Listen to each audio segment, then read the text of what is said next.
in Minneapolis in Prospect Park. Prospect Park. Okay. Yep, and I'm talking about the Glendale neighborhood, which is part of Prospect Park, but it operates mostly independently right now. But there was a food shelf and a computer lab for people to be able to use computers who can't afford one on their own. And they had weekly resume building and job search tutorials. Recently, that had major budget cuts and closed down, so our neighborhood association right now is looking into ways to help support that and get it back up and running, because you can't connect with people if they aren't online. And we don't have the capacity at the moment to really go out and meet people face to face, or we don't have the volunteers to do that right now. Thank you. Hold on. Let's start in the back corner there first. Okay. Yeah. My neighborhood is real diverse because we have a high population of African Americans, high population of Somalians, high population of Asians, some Latino and European. So that's where we kind of come into a problem with doing the Facebook and the online media, because a lot of people cannot read and write the English. I find the Somalians, they pretty much are learning how to read and write English, but like the older Asians and stuff. So it's almost like everything we put out is in English. But I discovered a little secret, if you're from Minneapolis, on the National Night Out website. You can produce documents on the National Night Out website. And when you type it in English, it automatically transforms to Somali and Asian. Wow. And so sometimes we print it and then we just cover up the logo for National Night Out. And so when we do flyers, we get them out in 3 different languages. Which neighborhood? Harrison. Harrison, okay. And when you put us up and we came up first, I was kind of shocked. We're really kind of behind in that area. And we're trying to catch up. Like we got an electronic newsletter and we're trying to be on Facebook. But if we're coming up first, then the other There you go. I can say one thing. I did a state website. I worked in government, and we got an award. And then I left government, and then people said, "Hey, we're number 8 in the country." And then they didn't do anything for 3 years, and they became number 36. So don't rest. All right. Yeah. What we do is we have meter readers, and they go into, as I said, all of our. They meet. If you have water, then and everybody has to have water, one way or the other, even if you have a well. But they go and read the meters. So if there's something we need to get out, even if you don't have a computer, we do door knockers or whatever that we print in-house. And if the meter readers go to meet that reader, they can drop that information, no matter what the community or what the law is. And if they can't read it, they will let us know, or the meter reader knows. So that's That's good. On my previous job, I used to be a computer skills trainer. And if you're a neighborhood organization or if you are a nonprofit, it'll be really good for you to see who's doing the computer training in your area.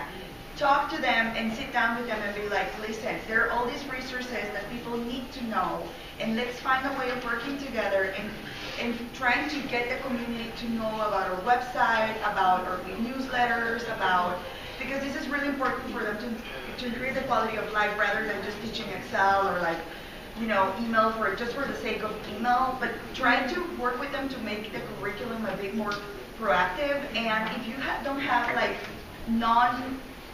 if you have non-Spanish speakers, because that's what I used to do, I used to tell my folks, hey, talk to your son. A lot of stuff is online. Ask them to help you out. Because children sometimes are like the eyes and voices. So you can work with their kids. See if you can get into the email training program. How to sign up for your neighborhood email newsletter is one of your exercises. Yeah. So in the back there, yeah. We, as a neighborhood, with our 99 neighborhoods, translates into 1 million people in Birmingham. Wow. Okay, and so we try to engage our people with a calling post system. Everybody has a cell phone now. And it's just like President Obama when he did the election. Everybody was listed. So the phone numbers were entered into the system, and they got a voicemail or a phone message. Okay. And we use a calling post system. And so does that give them a text or a voicemail? It actually goes to a voicemail, a text, or a live message. Just a note, there's a tool out of MIT that we're interested in experimenting with the block level robocall, where, telephone tree for 10 people. And because a lot of these systems obviously are used by large departments and they cost thousands of dollars, but we're interested in how could we experiment with the system for 100 people that's affordable. So Corrine, should we take just one or two more? And then We'll do one more. Can I tell you the price of that? Oh, sure. It's for a neighborhood, if you want to go ahead and get that robocall system done, it's for just if you want 2,000 minutes, 5,000 minutes for one display, it's $100. That's not Okay. bad, that's great. So per minute charge. That's good. That means It's not per minute. No, okay. So it's a low price to enter. It's a flat fee. Oh, flat fee. Okay. Great. Scott? Yeah. 2 minutes run out. So there's two things that I want to share. I've just heard about this PAL system. So here we have a huge kind of East African population, Ethiopian, Somali, Oromo, and a lot of people use this PAL kind of PAL Talk. And it's basically like, I don't know if you remember the AOL forums where you would go in and clock in and then talk to people on the forum. You go into like an Oromo forum and you can connect with each other there and then start connecting with folks. That's one way. And then we know that in the Hmong community here, people are connecting with some of the elderly, the senior Hmong folks are connecting with each other. They get somebody records a voicemail and it automatically sends it to all these other folks that are on their list. And so if there's something that needs to get out, they're recording it in Hmong and it automatically goes out. So it's kind of like your system that you were mentioning there. Right. So I'm going to go into talking more about what we do specifically, which is connecting neighbors to each other. So we really see a value when neighbors can share information freely, and it's not just a one-way conversation. The one-way conversation is really good for letting people know that you're a resource for them, but we need to be able to, like we just did, crowdsource this information, empower our neighbors to make the changes in the communities that they want to. So I'm going to talk first about my first experience with edemocracy.org. So my boyfriend, who is not as involved in the community as I am, was first on the forum and told me about it. And so these forums are really kind of like a listserv. You get an email in your inbox when somebody posts, and then you can reply to that. So I got an email in my inbox talking to me about an attack that happened in the park close to my house, which is Powder Run Park in Minneapolis. And it was basically somebody had linked to an article in the local paper talking about a sexual assault that happened in the park. A mom was cross-country skiing with her 2 kids, and 4 teenagers came up and sexually attacked her in the park in November. And so this was like a couple days before Thanksgiving, and people were just going through the emotions on the forums. This was a space where people could talk about, how this made them feel, that this happened in their park. A lot of people moved to the area because they have kids, they want to use the park. They want to go to that park a lot, they're spending a lot of time there. And so for that to happen, made a lot of people nervous, of course, as it does in any community when this type of thing happens. And so on the forum, people were like, we need to come together, we need to respond to this in some way. And basically somebody said, let's have a peace vigil. And then I was like, let's do it really soon because this is going on. And to be honest, it said 9 women for every 5 men kind of are getting involved in some of the numbers that we were looking at before. There's a lot more women involved, and there's a lot of women in our community that have experienced sexual violence. And so there was a lot of women on these forums, feeling scared again from previous traumas that they have had in their lives.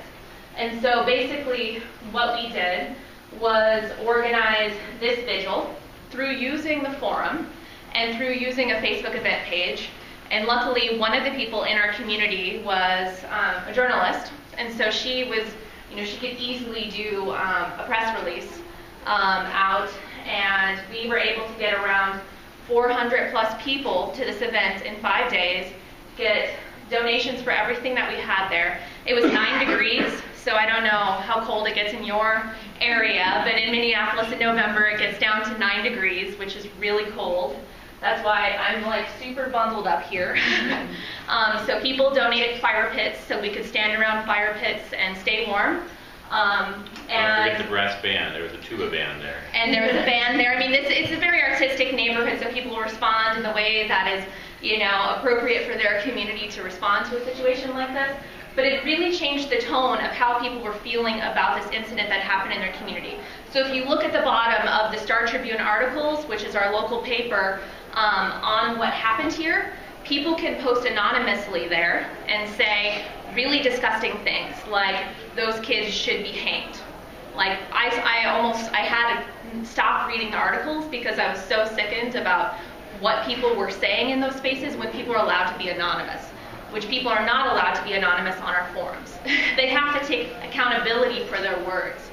And so the mother that was attacked used a friend to post to the forum and to the media a letter saying how she was responding to this incident herself. She was in a restorative justice program at the time, and she asked the community to not worry about her, that she was healing, but to think about the youth and what was going on in their lives that caused them to be able to commit such an atrocious act. And so since then, for the past 3 years, I've been involved in a youth worker engagement group to pretty much address the gaps in youth programming in South Minneapolis. We've been going on for a long time, and we're connected with Youth Coordinating Board, which is kind of overall Minneapolis, and we've been doing a lot of work. And so it's not just this one-time event that we've been able to do because this space existed for us to connect with each other. It's kind of this long-term response to address gaps in our community to try to make it better for everybody. So our forums, people use these spaces to do a lot of different things. So a lot of what you see is sharing information about events that are coming up. The neighborhood association is trying to tell people, come to this crime safety meeting, or hey, we're having a big barbecue, come out, it's free for everybody to come out. They talk about neighborhood issues. Why is there not a sidewalk on this corner? My kid almost gets hit every time a car comes by because there's no sidewalk here. And they bring a bunch of different people into one space, and like I just talked about what happens with the Peace Vigil, it allows people to take action in a timely manner when it needs to happen. So if people are already gathered in a space, it allows people to take action faster than if they're not gathered. And so, like Steve talked about before, there's a lot of one-way communication that goes out to people. This is a space for two-way communication to come forward. And so people are able to do a lot of different things. So in the last 24 hours, what we've seen happen across our network are all of these things happening. So people are looking for help in terms of plumbers. They want to hire a local plumber. They want to hire somebody who's local to do lawn care for them. They're offering up a free couch, a free TV, so it's got that Craigslist aspect, but very localized, where it's a little bit more trusted. And you don't have to drive to the suburbs for 45 minutes and spend, gas is really expensive right now in Minneapolis. It's the highest after Hawaii. So driving to, a suburb that's 30 minutes away, you don't really necessarily save money on that free object that you're getting off of Craigslist. Meal swaps, cooperative cooking happens. People, lose pets. We probably get 5% of our users that come onto the forum because they lost a pet. And one conversation that's going on right now, somebody lost a Great Dane. So there's this Great Dane chase that's happening in one of our neighborhoods, which just sounds... over 3 different days. Right. We all know now who it belongs to, and not to chase it because it's shy. It's fascinating. And people celebrate like you wouldn't believe when a pet is reunited. It hits people's hearts. Right. Yeah. And the youth forum, or the youth group that I was talking about, we've now since opened up a Minneapolis Youth Workers Forum that has over 300 youth workers across the city to share information about youth events that are coming up, jobs for youth that are coming up, jobs for youth workers or training for youth workers, grants, all of that. So, there's a ton of community benefits that happen on our forum. And we're kind of like this free service where all these benefits happen for people.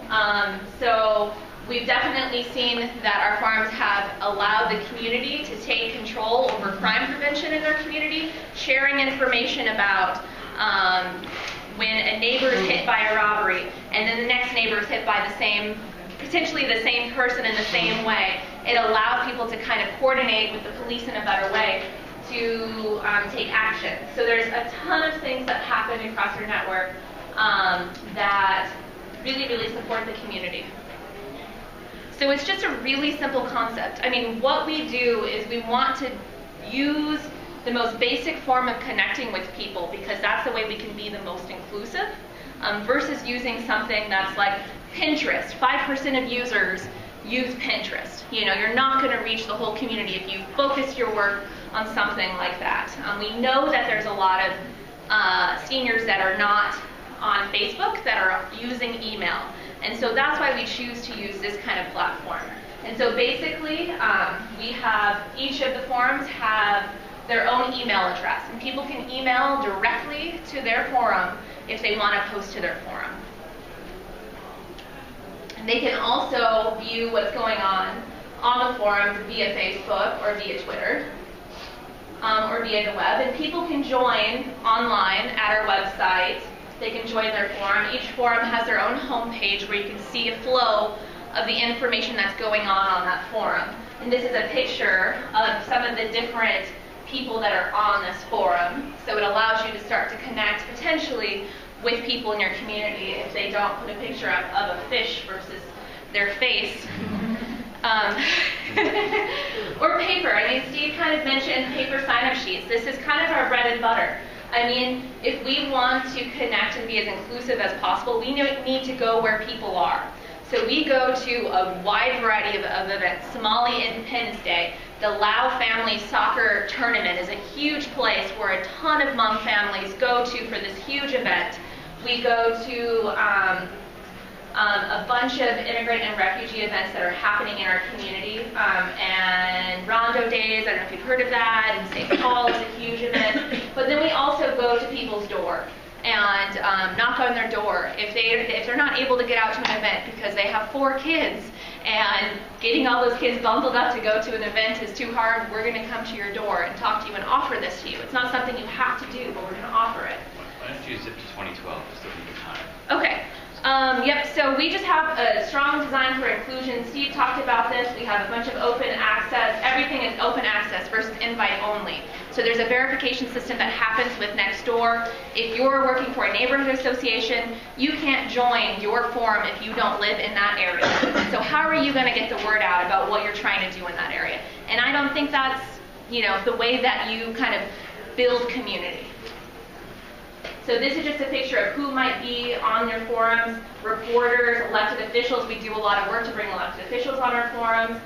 People can launch new forums in their area, and I can talk to you about that if you're interested about that. And so we do, our bread and butter is our outreach. This is somebody going door to door, talking to a neighbor.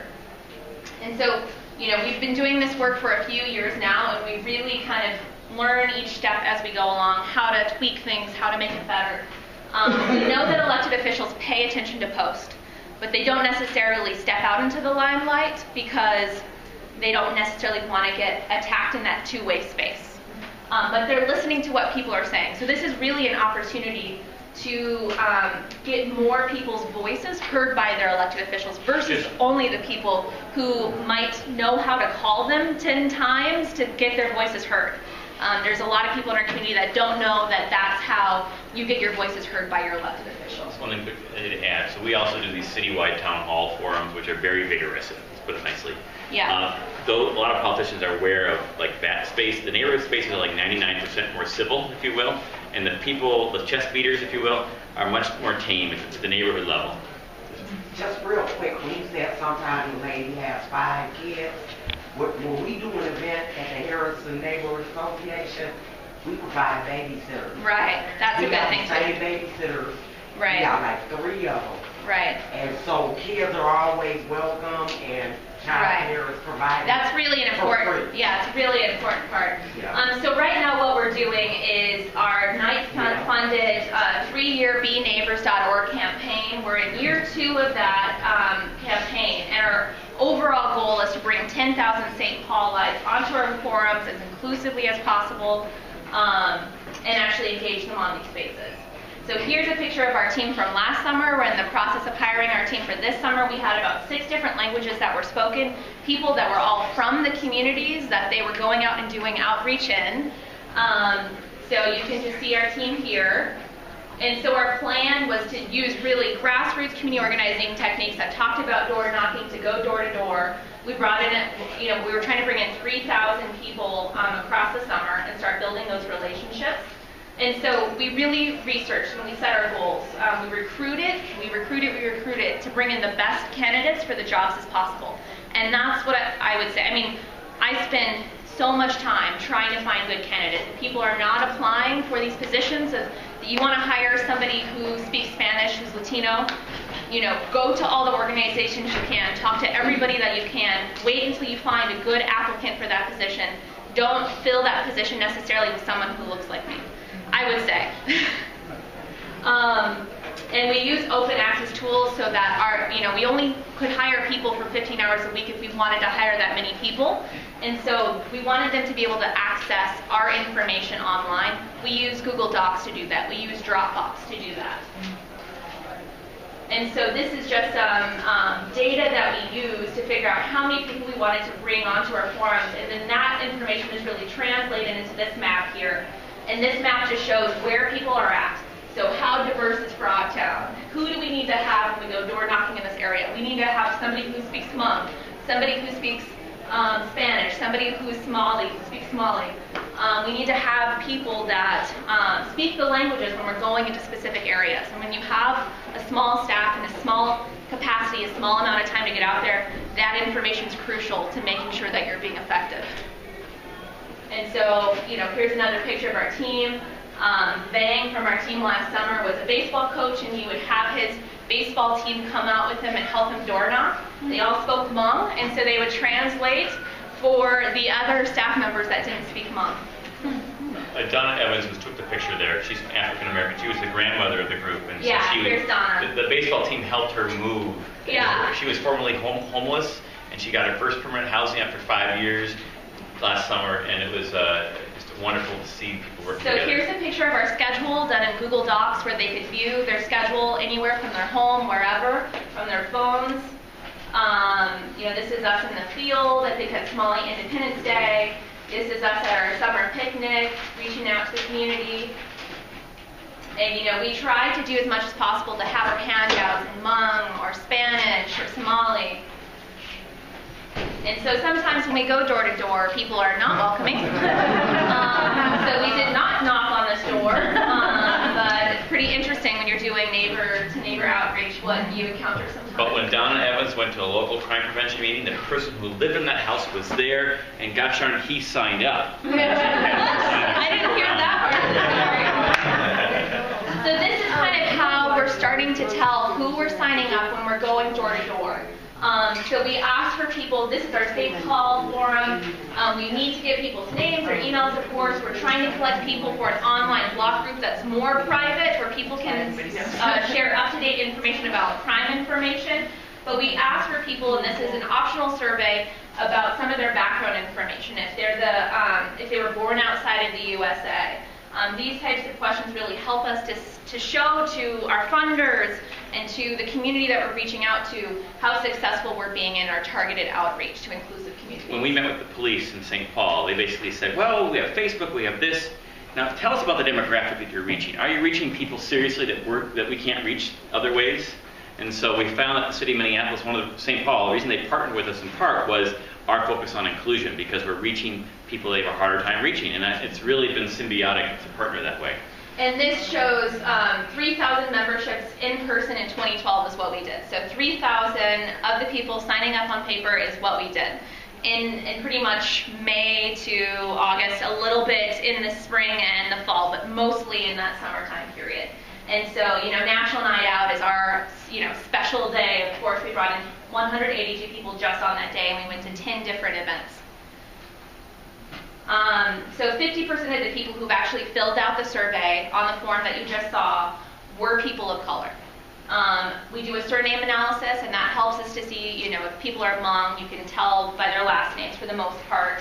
If people are Somali, Latino, that surname analysis helps us to see that about at least 30% of our targeted firms appear to be from these backgrounds. We only sign up people who are 15 years or older because we want to make sure that people have the ability to communicate on these forums in a way that's safe for them. But this actually is reaching that representative goal that we wanted to reach in these neighborhoods. 30% to 50% in the neighborhoods that we're doing outreach in are people of color. And so we're reaching our goal is trying to make these forums as representative as possible. So we launched a ton of forums. I'll keep going to where we're at now. 13.